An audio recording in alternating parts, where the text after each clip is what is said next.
हिंदी में यूपीएससी की तैयारी से संबंधित प्रोग्राम्स को देखने के लिए सब्सक्राइब करें स्टडी IQ IAS हिंदी।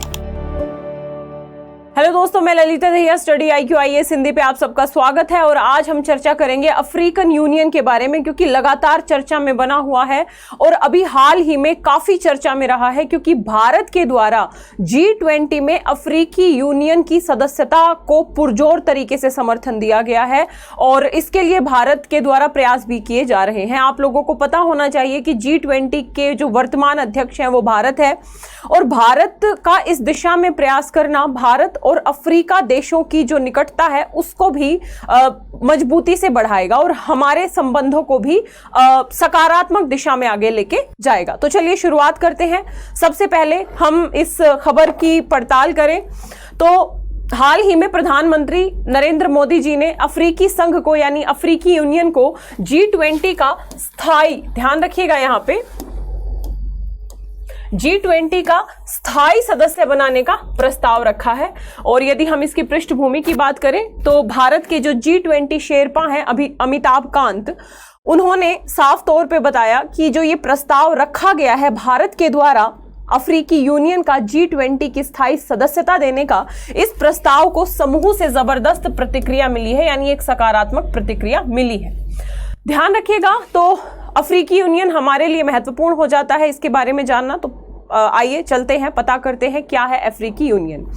ध्यान रखिएगा दोस्तों, अफ्रीकी संघ यानी अफ्रीकी यूनियन की स्थापना 2002 में हुई थी और इसका जो हेड ऑफिस है वो अदिस अबाबा में है। अदिस अबाबा यानी इथोपिया, अफ्रीका की है एक कंट्री, इथोपिया के अदिस अबाबा में अफ्रीकन यूनियन का हेडक्वार्टर है। ठीक है। यदि हम इनके सदस्यों की बात करें तो लगभग 55 सदस्य हैं इस पूरे के पूरे अफ्रीकन यूनियन में। और कौन सदस्य होंगे, यानी अफ्रीका महाद्वीप के अलग अलग देश इस यूनियन से जुड़े हुए हैं। लगभग 55 सदस्य देश इसमें शामिल हैं, जो कि अफ्रीकी महाद्वीपीय देशों से मिलकर बना हुआ एक संगठन है। यदि इसकी पृष्ठभूमि की बात करें तो अफ्रीकी यूनियन से पहले यहाँ पे अफ्रीकी एकता संघ हुआ करता था, जिसे QAU बोलते थे। OAU बोलते थे। ध्यान रखिएगा 1963 से 1999 तक ये संगठन बेसिकली रहा। अफ्रीकी यूनियन ने बाद में इसका स्थान ग्रहण कर लिया। ठीक है, ध्यान रखना। यदि हम AU की भाषाओं की बात करें तो अलग अलग भाषा वाले देश हैं इसमें। अफ्रीका के अलग अलग देश चूंकि इसके सदस्य हैं तो अलग अलग भाषा बोलने वाले देश इसमें शामिल हैं और अलग अलग भाषाएं हैं इसकी, अरबी, अंग्रेजी, फ्रेंच, पुर्तगाली, स्पेनिश आदि। ये सब आपको इतना रटने की जरूरत नहीं है, लेकिन हमको पता होना चाहिए कि 55 देशों के समूह से मिलकर बना है अफ्रीकी यूनियन। सबसे इंपॉर्टेंट बात हमें यहाँ पे करनी पड़ेगी कि इस AU के उद्देश्य क्या हैं, आखिर किन उद्देश्यों के लिए इसका गठन हुआ था।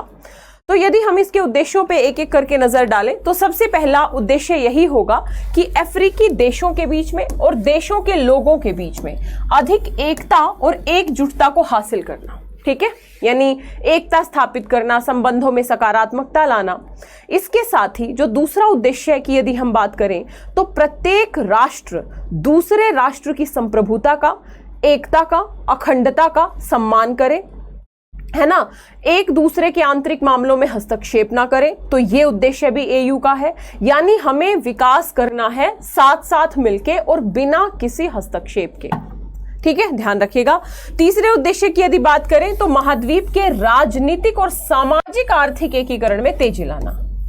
अगर अलग अलग देश सामाजिक आर्थिक एकीकरण की बात करें, राजनीतिक एकीकरण की बात करें तो उसमें समय लग सकता है, इसलिए सामूहिक तौर पे पूरे महाद्वीप के राजनीतिक एकीकरण का प्रयास करना, सामाजिक आर्थिक एकीकरण का प्रयास करना, यानी जो विकासात्मक परियोजनाएं हैं उनको मिलके क्रियान्वित करना और मिलके महाद्वीप के विकास में अपना योगदान देना। ठीक है, तो ध्यान रखिएगा। तीसरा उद्देश्य हमने देखा। साथ ही अंतरराष्ट्रीय सहयोग को मिलकर प्रोत्साहित करना है और महाद्वीप पर शांति, सुरक्षा और स्थिरता को बढ़ावा देने के लिए मिलकर काम करना है।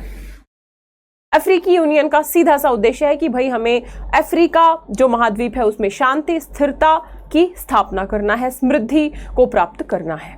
ठीक है, इसके अलावा हम बात कर सकते हैं कि लोकतांत्रिक सिद्धांतों को स्थापित करना, अफ्रीका में लोकतांत्रिक भागीदारी को प्रोत्साहित करना, सुशासन को स्थापित करने का प्रयास करना, है ना। आपने देखा होगा कि अधिकतर अफ्रीकन देशों में क्या होता है, तख्तापलट होते रहते हैं या लोकतांत्रिक संस्थाएं बेहतर तरीके से काम नहीं कर पाती।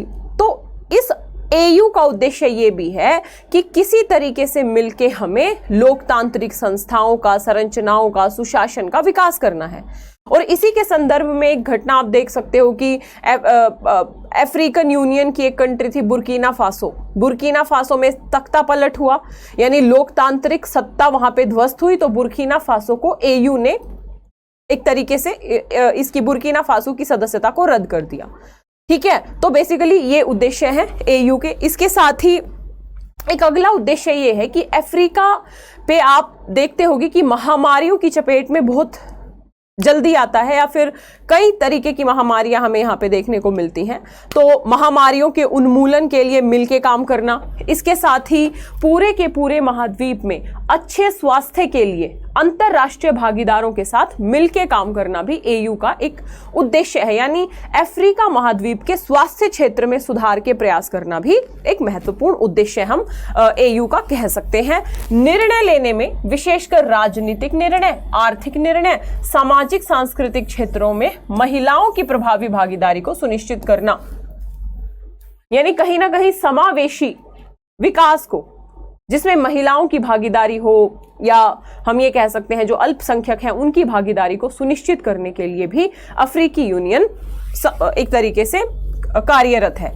साथ ही व्यापार की दिशा में, रक्षा की दिशा में विदेशी संबंधों पर सामान्य नीतियां विकसित करना और बढ़ावा देना।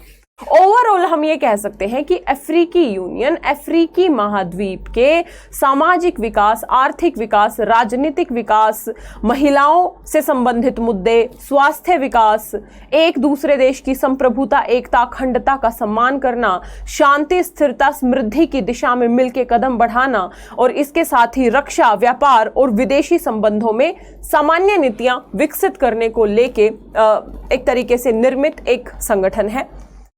ध्यान रखिएगा, यदि जब हम इंटरनेशनल रिलेशंस में आप लोगों को करा रही हूँ सुबह 9 बजे वाली क्लास में, तो जब हम इंडिया अफ्रीका रिलेशंस पढ़ेंगे तब भी हमें अफ्रीकी यूनियन का जिक्र करना ही पड़ेगा, क्योंकि इस संगठन के बिना इंडिया अफ्रीका रिलेशंस के जो आयाम है वो अधूरे हैं। ठीक है, ध्यान रखिएगा दोस्तों। उससे आगे बढ़े उससे पहले मैं आप लोगों को बता दूं कि P2I बैच शुरू हो चुका है 22 जुलाई से, जिसमें एडमिशन लेने की अंतिम तिथि है 31 जुलाई।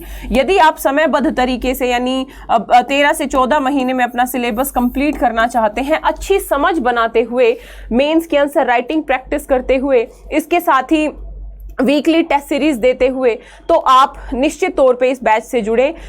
इस बैच में पीटी से लेके इंटरव्यू तक, यानी पीटी मेंस इंटरव्यू, तीनों लेवल की प्रिपरेशन समग्र तरीके से कराई जाएगी। बहुत सारी सुविधाएं हैं इसमें, आप लोगों को ध्यान रखिएगा। यदि एडमिशन लेना चाहते हैं तो स्टडी IQ की ऐप या वेबसाइट पे जाना है, या इस वीडियो के डिस्क्रिप्शन बॉक्स में लिंक दिया होगा, वहां पे जाके आप एडमिशन ले सकते हैं। एडमिशन लेने से पहले कोड यूज करना है आपको LD Live, LDLIVE।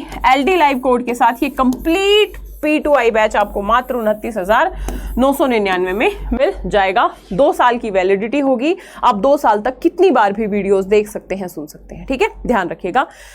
अब हम यदि भारत और अफ्रीकी संघ संबंधों के बारे में थोड़ा संक्षिप्त दृष्टिकोण से देख लें, क्योंकि डिटेल्ड तो फिर हम IR में पढ़ेंगे, एक एक मुद्दे को बिल्कुल डिटेल से डिस्कस करते हुए, जैसा कि मैं आप लोगों को अंतर्राष्ट्रीय संबंधों की क्लास में पढ़ा भी रही हूं। यदि हम देखें अफ्रीकी संघ के बारे में, तो जब से हमें स्वतंत्रता मिली, यानी हम जब 1947 में आजाद हुए, हमने तब से ही उपनिवेशवाद का विरोध किया है अफ्रीका के अंदर, जो पश्चिमी उपनिवेशवाद था। इसके साथ ही हमने रंग भेद का विरोध किया है, या अन्य किसी भी आधार पे जो विभेदात्मक कार्यवाहियां होती रही हैं, उन सब का हमने विरोध किया है। और अफ्रीका के विकास में प्रारंभ से ही हमने अपना योगदान देने का निरंतर प्रयास किया है, जिसमें एक महत्वपूर्ण प्रयास हमारा है ITEC। इसको बेसिकली 1964 में अन्य विकासशील देशों में मानव संसाधन विकास के साथ साथ तकनीकी सहायता प्रदान करने के लिए इस योजना की शुरुआत की गई थी। इसे हम भारतीय तकनीकी और आर्थिक सहयोग कार्यक्रम बोलते हैं। ठीक है, तो ITEC के माध्यम से भी हम अफ्रीका महाद्वीप के अलग अलग देशों में मानव विकास से संबंधित जो हमारी परियोजनाएं हैं उनको साकार करने का काम कर रहे हैं। ठीक है, ये एक बहुत महत्वपूर्ण प्रोजेक्ट है। इसके साथ ही हम ये कह सकते हैं कि अफ्रीका के साथ भारत का आर्थिक जुड़ाव, यदि हम आर्थिक संबंधों की बात करें तो 2000 के दशक की शुरुआत में ही आर्थिक संबंध हमारे अफ्रीका महाद्वीप के साथ बढ़ने तेज हो गए थे और वर्तमान में हम जापान के साथ मिलके अफ्रीका की अर्थव्यवस्था, अफ्रीका की अवसंरचना, जिसमें भौतिक अवसंरचना और सामाजिक अवसंरचना दोनों शामिल है, उस अवसंरचना की सुधार की दिशा में भी हम काफी तेजी से प्रयत्नशील है। ठीक है, इसके साथ ही यदि हम अफ्रीका के साथ संबंधों का एक आधार स्तंभ देखें तो भारत अफ्रीका फोरम शिखर सम्मेलन, इसकी शुरुआत 2008 में हुई थी, पहला शिखर सम्मेलन हुआ था। 2015 में दूसरा शिखर सम्मेलन हुआ था जिसमें अफ्रीकी यूनियन के लगभग सभी देश, 55 देश आए थे भारत में। एक पूरा सम्मेलन हुआ, अफ्रीका के साथ सहयोग के कौन कौन से क्षेत्र हम खोल सकते हैं, उन सब जो है मुद्दों पे वार्ताएं हुई और इस शिखर सम्मेलन को आगे भी बढ़ाने की दिशा में दोनों तरफ से प्रयास किए जा रहे हैं ताकि हम अपने संबंधों को एक व्यापक आयाम दे सके। ठीक है, ध्यान रखिएगा। यदि हम वर्तमान गतिविधियों की बात करें तो वर्तमान में पिछले साल ही हमने 3-4 नए प्रोग्राम लॉन्च किए हैं। वैसे तो दुनिया भर के हम प्रोग्राम्स चला रहे हैं अफ्रीका में, वो अभी नहीं, क्योंकि इंडिया अफ्रीकन यूनियन पढ़ रहे हैं हम यहाँ पे। इंडिया अफ्रीका संबंध हम IR की क्लास में ही डिटेल से कंप्लीट करेंगे, लेकिन यहाँ पे ध्यान रखिएगा 2022 में ही भारत ने भारतीय अनुदान सहायता से डकार में उद्यमिता विकास और प्रौद्योगिकी केंद्र के द्वितीय चरण की घोषणा की है। हम डकार में बेसिकली उद्यमिता विकास और प्रौद्योगिकी केंद्र बना रहे हैं। साथ ही आईटेक अंग्रेजी दक्षता पाठ्यक्रम की भी पेशकश की है सेनेगल में, और Sushma Swaraj institute of foreign services में 15 सेनेगल राजनयिकों के एक बैच के लिए एक विशेष प्रशिक्षण कार्यक्रम, यानी हम प्रशिक्षण कार्यक्रम भी दे रहे हैं, हम उद्यमिता विकास प्रौद्योगिकी केंद्र भी बना रहे हैं, और भी तमाम तरीके के काम हम अफ्रीका में कर रहे हैं ताकि अफ्रीका का भी विकास हो और अफ्रीका से जुड़ के भारत के जो आर्थिक, सामाजिक, राजनीतिक, रणनीतिक संबंध है वो एक मजबूत दिशा में आगे बढ़े। इस वीडियो का उद्देश्य आप लोगों को अफ्रीकी यूनियन के बारे में विशेष तौर पे बताना था कि अफ्रीकी यूनियन है क्या, इसकी स्थापना कब हुई, इसका हेड ऑफिस क्या है, इसके उद्देश्य क्या है और भारत के साथ इसके संबंधों का जुड़ाव सकारात्मक दिशा में कैसे आगे बढ़ रहा है। होप आपको ये क्लास अच्छी लगी होगी। यदि इस तरीके का कंटेंट आप चाहते हैं कि मैं रेगुलर रखूं तो कृपया कमेंट में जरूर बताइएगा। साथ ही PDF के लिए आपको जाना है Lalita Dahiya academy Telegram channel पे। इस चैनल पे मेरी सारी क्लासेस की PDF मिल जाएंगी, मेरी सारी क्लासेस के लिंक सब कुछ मिल जाएगा। साथ ही आप Facebook page Lalita Dahiya academy और इंस्टाग्राम पे भी मुझसे जुड़ सकते हैं। और यदि आप बैचेस से जुड़ के एडमिशन लेना चाहते हैं तो कोड यूज कीजिएगा LDLIVE LDLIVE। तो इसी के साथ कक्षा अंत करती हूँ। होप आपको वीडियो अच्छी लगी होगी। यदि अच्छी लगी हो तो वीडियो को लाइक जरूर करें, जितना शेयर कर सकते हैं उतना शेयर करें। चैनल पे यदि नए हैं तो सब्सक्राइब जरूर करें। Thank you so much guys.